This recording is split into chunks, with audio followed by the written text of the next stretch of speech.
तो दोस्तों हमने यहाँ पर मॉडल पेपर जो कि आपका पार्ट नंबर आपका 8 है, इसे सॉल्व करने वाले हैं। और यहाँ पर देख सकते हैं अंकित भाटी सर के जितने भी मॉडल पेपर आपके हैं वो आपको प्लेलिस्ट में आपको मिल जाएंगे। ठीक है, यज्ञ संबंधी विधि विधानों का पता चलता है, बताइएगा कि कौन से वेद से पता चलता है। यहां पर आपको क्या हो जाएगा, तो यहां पर ऑप्शन बी हो जाएगा यजुर्वेद से। किससे, तो आपके यजुर्वेद से चलता है, ऑप्शन आपका बी नंबर राइट हो जाएगा। अगला है त्रिपिटक क्या है, तो चलिए 2 का ऑप्शन लॉक करना है। यहां पर त्रिपिटक क्या हो जाएगा, तो चलिए यहां पर 2 का ऑप्शन क्या बनेगा, तो यहां पर देख सकते हैं क्या जवाब बनेगा, यहां पर आपका डी बौद्ध साहित्य क्या है, ये आपका बौद्ध साहित्य है। ऑप्शन क्या बन जाएगा, यहां पर आपका डी राइट हो जाएगा। क्लियर है, आगे बढ़ते हैं। क्वेश्चन आपसे अगला पूछा गया है कि बिंदुसार ने अशोक को किस विद्रोह को समाप्त करने के लिए भेजा था। यहां पर 3 का जवाब दीजिएगा। 3 का ऑप्शन इनमें से क्या बनेगा, तो देख सकते हैं आपको पता है कि आपके तक्षशिला में विद्रोह चल रहा था, तो वहां पर अशोक को यहां पर बिंदुसार ने भेजा था। ऑप्शन आपका सी नंबर यहां पर आपका राइट हो जाएगा। क्लियर है ना, चलिए आगे बढ़ते हैं। क्वेश्चन आपसे अगला पूछा गया है, कह रहा है इलाहाबाद स्तंभ अभिलेख किससे संबंधित है। इलाहाबाद स्तंभ अभिलेख जो संबंधित है किससे संबंधित है, यहाँ पर 4 का जवाब क्या हो जाएगा, तो आपके समुद्रगुप्त से संबंधित है। किससे, तो आपके इलाहाबाद जो आपका है ये आपके समुद्रगुप्त से यहाँ पर आपका संबंधित है। यहाँ पर जवाब क्या हो जाएगा, ए नंबर यहाँ पर आपका राइट हो जाएगा। ठीक है ना, और अशोक द्वारा निर्मित ये आपका था, यहाँ पर जो आपका जवाब होगा ए नंबर। और अगला क्वेश्चन दिया गया है, कह रहा आपसे 1565 में कौन सा प्रसिद्ध युद्ध हुआ था। चलिए यहाँ पर 1565 जो दिया गया है इसमें से युद्ध जो हुआ था कौन सा युद्ध हुआ था।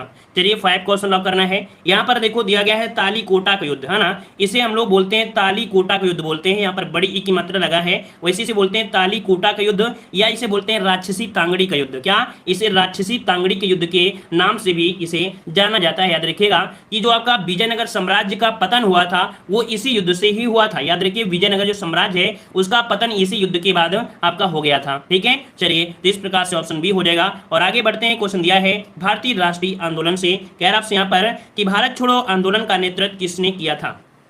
चलिए सही जवाब क्या हो जाएगा, तो यहाँ पर जवाब 6 नंबर में ऑप्शन आ रहा है सी नंबर। याद रखिएगा भारत छोड़ो आंदोलन का जो नेतृत्व किया था वो आपके एम.के. गांधी ने, अर्थात ऑप्शन क्या बनेगा, सी नंबर इसका जवाब राइट हो जाएगा। आपको याद होगा 8 अगस्त, ठीक है, 8 अगस्त 1942 को गांधी जी के नेतृत्व में भारत छोड़ो आंदोलन का प्रारंभ कर दिया गया था और यहीं पर भारत छोड़ो जो आंदोलन है दिया गया था। ठीक है, आगे बढ़ते हैं। क्वेश्चन आपसे अगला पूछा गया है, यहाँ पर आपसे दिया गया है कौन सा, तो आपके किस गोलमेज सम्मेलन में गांधी जी ने भाग लिया था। चलिए यहाँ पर बताइएगा कि किस गोलमेज सम्मेलन में गांधी जी ने भाग लिया था। सब लोग कह रहे हैं दूसरे में भाग लिया था। भाई सब लोग एक साथ कैसे दे सकते हैं, और कोई जवाब दीजिए। चलिए सभी लोग एक साथ दोगे, तो चलिए हम आपके ऑप्शन को लॉक कर देते हैं, दूसरा ही गोलमेज सम्मेलन है ना, इसी में आपके गांधी जी ने भाग लिया था। 7 सितंबर से 1 दिसंबर 1931 तक लंदन में कह सकते हैं सम्मेलन हुआ था। तो ऑप्शन क्या हो जाएगा, बी नंबर राइट हो जाएगा। ठीक है, और आगे बढ़ते हैं। क्वेश्चन दिया गया है अभिनव भारत संगठन, क्या दिया गया है, यहाँ पर देखो दिया गया है कि अभिनव भारत संगठन का गठन किसने किया था। यहाँ पर जवाब देना है आपको, 8 का जवाब देना है, 8 का जवाब। तो ऑप्शन क्या हो जाएगा आपका बी नंबर, या आपके वी.डी. सावरकर। ऑप्शन क्या बनेगा, डी नंबर आपका राइट हो जाएगा। अगला क्वेश्चन दिया गया है कि लाहौर षड्यंत्र कांड में किसे फांसी नहीं हुई थी। यहाँ पर 9 में जवाब दीजिएगा कि जो फांसी नहीं हुई थी किसे नहीं हुई थी, तो आपके बटुकेश्वर दत्त। याद रखिए बटुकेश्वर दत्त को यहाँ पर फांसी नहीं हुई थी, भगत सिंह, राजगुरु और आपके सुखदेव इनको फांसी हुई थी। ठीक है, अगला क्वेश्चन दिया गया है कि विनोबा भावे किस आंदोलन में भाग लेने के कारण पहली बार गिरफ्तार हुए थे। बताइए पहली बार देख सकते हैं विनोबा भावे जो कि आपकी भू आंदोलन से संबंधित थे और ये आपके कह सकते हैं कि गिरफ्तार हुए थे। तो 10 का ऑप्शन सी हो जाएगा, सविना अवज्ञा आंदोलन में पहली बार आपके कह सकते हैं कि गिरफ्तार हुए थे। ठीक है, आगे बढ़ते हैं। क्वेश्चन आपसे अगला पूछा गया है कि निम्न में से कहां जल विद्युत ग्रह स्थित है। जल विद्युत ग्रह जो स्थित है ये आपके कहां पर स्थित है, 11 नंबर में। तो ऑप्शन हो जाएगा आपका कोयना। कोयना आपके महाराष्ट्र में है। ऑप्शन क्या बनेगा, ए नंबर इसका राइट हो जाएगा। ठीक है, चलिए आगे बढ़ते हैं। क्वेश्चन आपसे अगला पूछा गया है कि राष्ट्रीय कृषि विपणन संस्थान कहाँ स्थित है।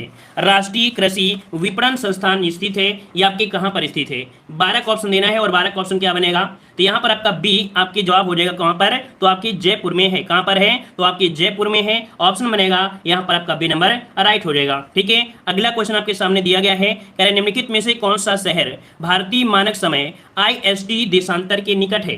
तो चलिए बताइएगा, रीवा, सागर, उज्जैन और आपका होशंगाबाद। तो देखिएगा यहाँ पर जो आपका जवाब हो जाएगा कौन सा हो जाएगा, 13 नंबर में।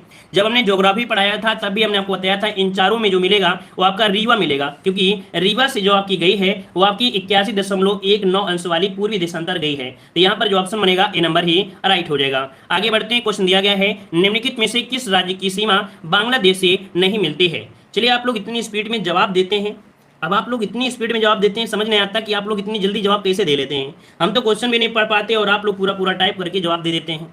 चलिए, कोई दिक्कत तो नहीं है? चलिए बताइएगा। कह रहा आपसे लाइव है, तो भैया लाइव है यार, अब इसमें भी लाइव क्या बताया जाए कि लाइव है। चलिए बताइएगा, निम्नलिखित में से किस राज्य की सीमा बांग्लादेश से नहीं मिलती है? तो 14 का जवाब कौन सा बनेगा? यहाँ पर सी आपकी मणिपुर, आपको पता है ये बांग्लादेश अंदर है, मणिपुर आपके म्यांमार की साइड में है, तो ऑप्शन कौन बन जाएगा? सी नंबर राइट हो जाएगा। ठीक है, चलिए आगे बढ़ते हैं। क्वेश्चन दिया है कि भारत को कितने प्राकृतिक भागों में विभाजित किया जाता है? बताइएगा कि भारत को कितने प्राकृतिक भागों में विभाजित किया जाता है? 15 का ऑप्शन बनेगा इनमें से कौन सा? तो जवाब हो जाए कौन सा? 4 मुख्य भागों में। कितने? तो 4 मुख्य भागों में विभाजित किया जाता है। जैसे आपका विश्व का पर्वतीय क्षेत्र है, सिंधु और गंगा का मैदान है, और कुछ आपका रेगिस्तान है, और आपका दक्षिण का जो आपका प्रायद्वीप है। तो ऑप्शन क्या बन जाएगा? आपका ए हो जाएगा। दिया गया है कि नॉर्मन बोरलाग किस देश के रहने वाले थे? चलिए जवाब दीजिएगा कि डॉक्टर नॉर्मन बोरलाग, जो नॉर्मन बोरलाग है, ये कहाँ के रहने वाले थे? तो आपको पता है कि नोबेल पुरस्कार विजेता भी है ना, ये अमेरिका के कृषि वैज्ञानिक थे। यहाँ पर जवाब कौन सा बनेगा? और अमेरिका की अगर बात करते हैं तो अमेरिका में कहाँ से संबंधित है ना, तो आपका 16 का ऑप्शन क्या बनेगा? आपका जवाब बन जाएगा ए नंबर, आपके अमेरिका में ही आपका जवाब राइट हो जाएगा। ठीक है, चलिए आगे बढ़ते हैं। क्वेश्चन आपसे दिया है, यहाँ पर दिया है दुग्ध उत्पादन में भारत का कौन सा स्थान है?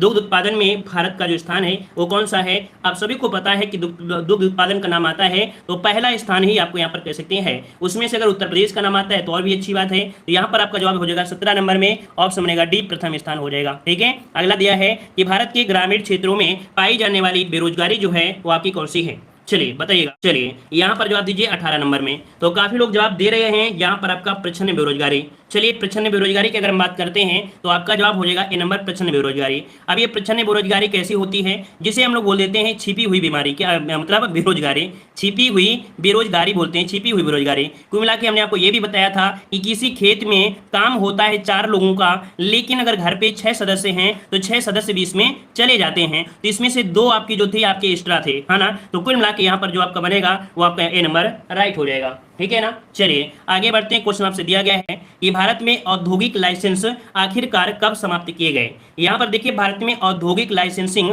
आखिरकार कब समाप्त की गई थी? 20 का जवाब देना है, 20 का राइट आंसर क्या हो जाएगा? तो चलिए यहाँ पर जवाब सही क्या हो जाएगा? 20 नंबर में, और 20 का ऑप्शन बनेगा बी, आपके 1991, जवाब आपका बी हो जाएगा। ठीक है, चलिए आगे बढ़ते हैं। क्वेश्चन आपसे अगला पूछा गया है, भारतीय संविधान एवं लोक प्रशासन निम्न पूछा गया है, मतलब क्वेश्चन दिया है निम्नलिखित में से कौन भारतीय संविधान की प्रारूप समिति के सदस्य थे? वो प्रारूप समिति के जो सदस्य थे इनमें कौन थे?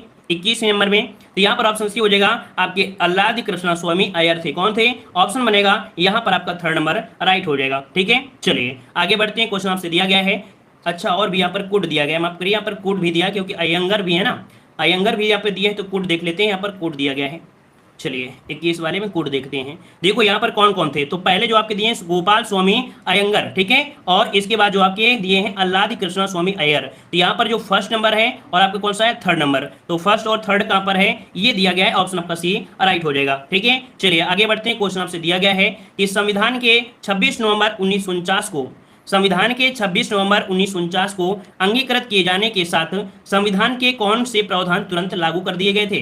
कुल मिला के ये कह रहा है कि 26 नवंबर 1949 को क्या हुआ था, संविधान आपका लागू हुआ, और उसी दिन आपके कितने आर्टिकल आपके लागू किए गए थे? तो 15 आर्टिकल आपके लागू किए गए थे। अब इसमें से ये 15 जो आपके आर्टिकल थे कैसे थे, तो याद रखिएगा आपके नागरिकता के संबंधित थे, चुनाव से संबंधित थे, और आपके अंतरिम संसद से संबंधित आपके थे। उपरोक्त सभी वाले जितने भी आपके थे वो आपके लागू कर दिए गए थे। ठीक है ना, और इसके बाद 26 जनवरी 1950 को पूरी तरीके से संविधान लागू किया गया था। चलिए आगे बढ़ते हैं। क्वेश्चन आपसे दिया है कि राज्य विधानसभा के सदस्यों की अधिकतम निर्धारित संख्या क्या है?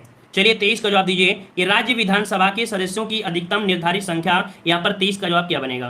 तो 23 का ऑप्शन क्या हो जाएगा? यहाँ पर सी नंबर आपकी 500 है। कितनी है? तो आपकी 500 हो जाएगा। अगला क्वेश्चन आपसे यहाँ पर दिया गया है कि विधायी शक्तियों का केंद्र तथा राज्यों के मध्य वितरण का उल्लेख निम्न में से किस अनुसूची में किया जाता है? तो चलिए बताइए, विधायी शक्तियों का केंद्र और राज्यों के मध्य जो वितरण है इसका उल्लेख जो मिलेगा वो कौन सी अनुसूची में मिलेगा? 24 का ऑप्शन इनमें से कौन सा राइट हो जाएगा? बी, ये आपकी 7वीं अनुसूची है। कौन है? 7वीं अनुसूची है। अगला क्वेश्चन दिया है ये भारतीय संविधान में शामिल है, भारतीय संविधान में जो शामिल है वो आपकी कौन कौन शामिल है? तो चलिए यहाँ पर जवाब देना है 25 नंबर में, और क्या जवाब बनेगा? 395 अनुच्छेद, 22 भाग और 12 अनुसूचियां इनमें से शामिल है। ए नंबर राइट हो जाएगा। चलिए अगला क्वेश्चन आपसे दिया है सामान्य विज्ञान कि जंग रहित लोहा बनाने में उपयोगी धातु कौन सा होता है। जंग रहित अगर आप बताइए कि कोई आपका लोहा है, इसमें आपको जंग ना लगे, है ना, तो इसके लिए उपयोगी धातु जो होता है क्या होता है। तो 26 का जवाब देना है। यहाँ पर आपकी जो क्रोमियम होता है, क्या जो क्रोमियम होता है जंग रहित लोहा बनाने में उपयोगी धातु है, ऑप्शन सी हो जाएगा। अगला क्वेश्चन आपसे दिया है अगर आपसे सिट्रस कैंसर का रोग है, यहाँ पर एक रोग दिया गया है, फलों में होता है, कौन से फलों में होता है, तो यहाँ पर याद रखिए नींबू में, है ना, नींबू में जो आपका होता है यहाँ पर सिट्रस कैंकर, ये आपका रोग होता है, सिट्रस कैंकर। ठीक है, चलिए आगे बढ़ते हैं। क्वेश्चन आपसे अगला दिया गया है कि किस प्रकार के वनों को पृथ्वी के फेफड़ों के रूप में जाना जाता है। तो यहाँ पर देखिए कि किस प्रकार के वनों को पृथ्वी के फेफड़े के रूप में जाना जाता है। यहाँ पर मरुस्थल में तो वन होते नहीं है, तो इसको तो हम लोग कह भी नहीं सकते हैं, है ना।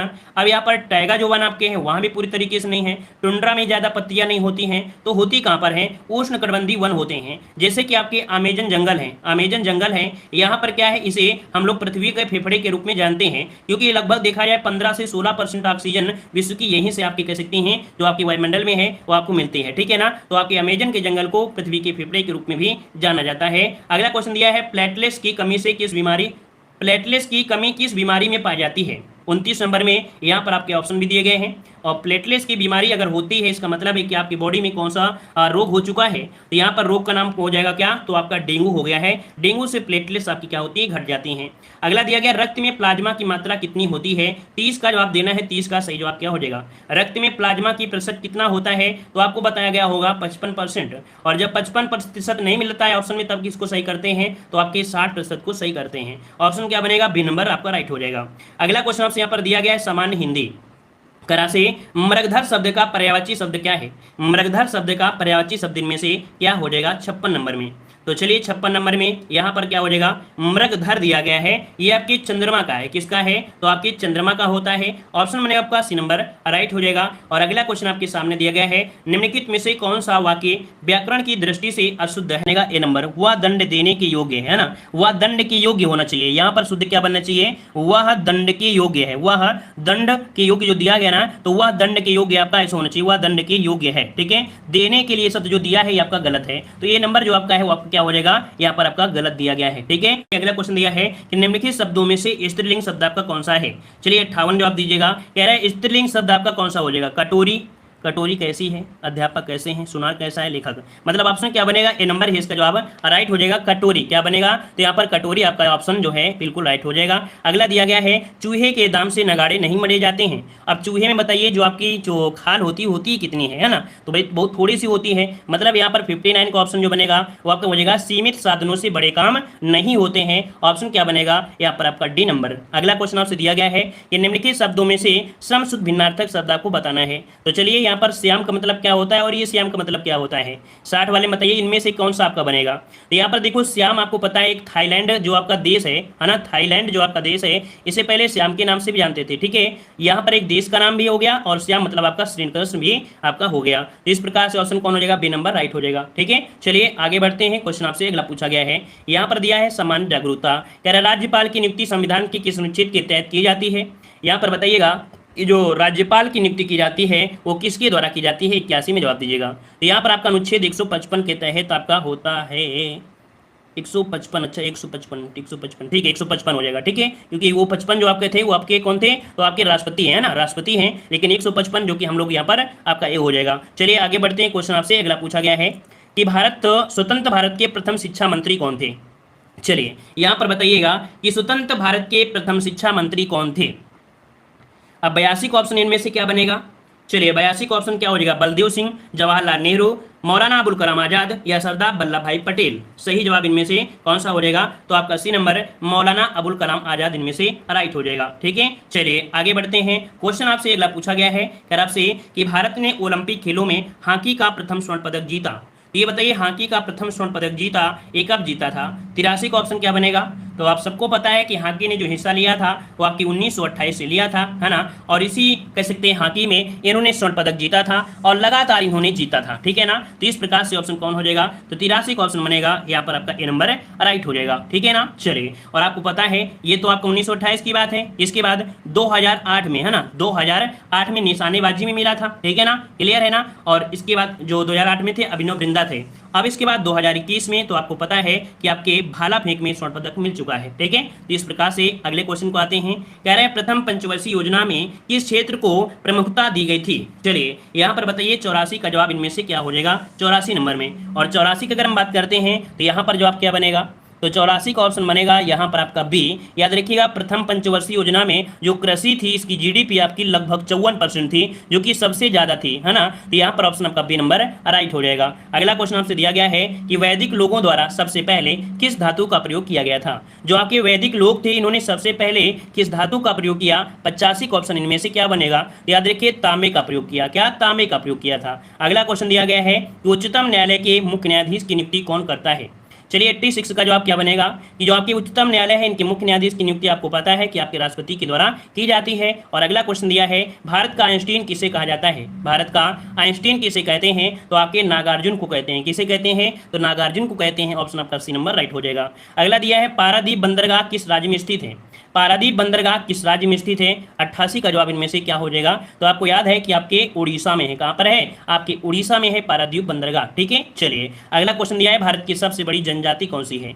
चलिए यहाँ पर 89 का जवाब देना है। 89 का ऑप्शन जो बनेगा कौन सा हो जाएगा, भारत की सबसे बड़ी जो जनजाति है वो आपकी कौन सी है। तो चलिए यहाँ पर जवाब क्या बनेगा, तो चलिए काफी लोग जवाब दे रहे हैं 89 में, यहाँ पर बी दे रहे हैं और काफी लोग जवाब यहाँ पर ए दे रहे हैं, है ना। यहाँ पर ऑप्शन क्या बनेगा, ए नंबर आपका भील जनजाति आपका राइट किया जाएगा। कौन सा ऑप्शन बन जाएगा, यहाँ पर आपका ए नंबर, ठीक है। चलिए आगे बढ़ते हैं। क्वेश्चन आपसे दिया है कि डॉक्टर भीमराव अम्बेडकर ने संविधान का हृदय और आत्मा किस अनुच्छेद को कहा है, अर्थात किसे कहा है। तो चलिए यहाँ पर जवाब क्या बनेगा, चलिए 90 का जवाब देना है 90 नंबर में। तो चलिए 90 का जवाब अगर हम बात करते हैं, यहाँ पर आपका जवाब आ रहा है, काफी लोग यहाँ पर ए दे रहे हैं। संवैधानिक उपचारों का अधिकार जो कि आपके आर्टिकल नंबर 32 है, इसे भीमराव अम्बेडकर ने संविधान की आत्मा और हृदय कहा है। तो आपका जवाब क्या बनेगा, यहाँ पर आपका 32 अर्थात ऑप्शन हो जाएगा ए नंबर आपका राइट हो जाएगा, ठीक है।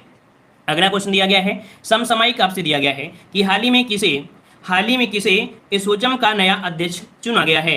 91 का जो जवाब बनेगा यहाँ पर आपका डी है। ये आपकी कौन है, तो आपके विनीत अग्रवाल है। कौन है, विनीत अग्रवाल, इसका जवाब आपका राइट हो जाएगा, ठीक है। चलिए आगे बढ़ते हैं। क्वेश्चन आपसे अगला पूछा गया है। चलिए क्वेश्चन आपका अगला पूछा गया है कि प्रतिवर्ष 23 दिसंबर को किसके जन्म दिवस पर राष्ट्रीय किसान दिवस मनाया जाता है। चलिए 92 का जवाब देना है। 92 का जवाब इनमें से देना है, सही जवाब इनमें से क्या हो जाएगा। चलिए यहाँ पर जवाब देना है, सही जवाब इनमें से क्या हो जाएगा।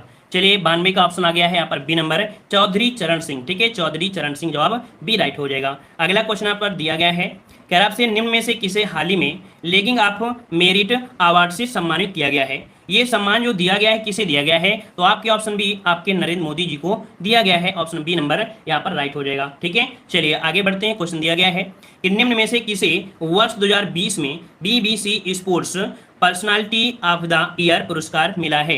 ये पुरस्कार जो दिया गया है किसे दिया गया है, तो 94 का ऑप्शन इनमें से राइट हो जाएगा, सी नंबर आपके लुइस हैमिल्टन को मिला है। किसे, लुइस हैमिल्टन को मिला है, याद रखिएगा, आप लोग जानते भी होंगे। और अगला क्वेश्चन आपके सामने दिया है कि हाल ही में किस देश ने अपनी स्पेस फोर्स को गार्जियन नाम दिया है। तो ये बताइए गार्जियन नाम जो दिया है अपनी कह सकते हैं कि, चलिए बताइएगा 95 का जवाब देना है गार्डियंस, है ना। तो यहाँ पर चलिए 95 का जवाब यहाँ पर ऑप्शन क्या बनेगा, ए नंबर, ये आपकी अमेरिका है, ठीक है। अमेरिका जवाब यहाँ पर राइट हो जाएगा, अमेरिका है। अगला क्वेश्चन आपसे दिया गया है कि 9 दिसंबर 2020 को मंगलेश डबराल का निधन हुआ है, इनका संबंध किससे है। देखिए यहाँ पर दिया है मंगलेश, ठीक है, मंगलेश डबराल है, इनका निधन हुआ है और इनका संबंध है कहाँ से, तो आपका जवाब बनेगा यहाँ पर आपका सी, एक लेखक है। क्या है, आपके लेखक हैं, ठीक है। अगला क्वेश्चन आपसे यहाँ पर दिया गया है, कह रहा आपसे यहाँ पर 14 दिसंबर 2020 को प्रोफेसर रुद्धम्स नरसिम्हन का निधन हुआ, वह कौन थे। तो चलिए बताइए रुद्धम नरसिम्हा जो आपके थे, आपके कौन, 97 में काफी लोग जवाब आ रहे हैं डी नंबर, ये आपके वैज्ञानिक थे। क्या थे, यहाँ पर आपके वैज्ञानिक थे। अगला क्वेश्चन आपसे यहाँ पर दिया गया है कि हाल ही में भारत हाइपरसोनिक पवन सुरंग सुविधा वाला दुनिया का पहला देश कौन बना है। चलिए बताइएगा कि अच्छा भारत कह रहा है भारत हाइपरसोनिक पवन सुरंग सुविधा वाला दुनिया का कौन सा देश बना, अच्छा कौन से नंबर का देश बना, ये आपसे पूछा है ना। तो चलिए 98 का ऑप्शन क्या बनेगा, तो यहाँ पर आपका ये तीसरा है, ठीक है। कौन सा है, तो आपका तीसरा है। इसका जो ऑप्शन बनेगा 98 में वो आपका यहाँ पर बी नंबर राइट हो जाएगा, ठीक है। चलिए और यहाँ पर बढ़ते हैं अगले क्वेश्चन को। देखो यहाँ पर दिया गया है, अच्छा रूस और अमेरिका, मतलब रूस और अमेरिका के बाद ये भारत जो बना है वो तीसरा देश बना है, ठीक है, ऐसी सुविधा जिसके पास है। अगला क्वेश्चन आपसे दिया है कि किस भारतीय को हाल ही में ग्लोबल विजनरी ऑफ आपको सस्टेनेबल बिजनेस एंड पीस सम्मान दिया गया है। तो 99 का जवाब क्या बनेगा? यहाँ पर देख सकते हैं कि ये आपका कह सकते हैं सम्मान है और दिया गया है किसे? तो 99 का यहाँ पर जवाब बनेगा आपका डी, ये आपके रतन टाटा को दिया गया है। ठीक है, ग्लोबल विजनरी आप सस्टेनेबल बिजनेस एंड पीस जो दिया है ये आपके रतन टाटा को दिया गया है। और अगला क्वेश्चन आपसे दिया है कि रायमोना वन अभ्यारण्य किस राज्य का राष्ट्रीय उद्यान है?